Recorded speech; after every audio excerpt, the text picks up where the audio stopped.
पर्यंत काय दिल्लीपर्यंत जाईल. ओबीसी जागा झाल्यावर वाहून जातील हे सगळे.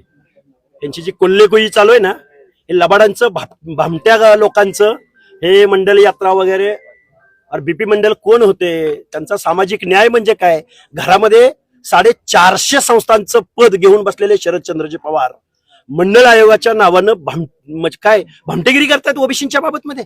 जरांगेला समजावून सांगा की तुमच्या सातपुतेला सांगा, काय ते बजरंग सोनवणेला सांगा ना तिथं. तिकडे जरांगेला उचकावताय, चेतावताय, चिथावणी देताय त्याला, आणि दुसऱ्या बाजूला मंडल यात्रा करताय. एकीकडे तुम्ही सांगता की हे मुंबई चालायला निघाले, तुम्ही युजवायला जाताय.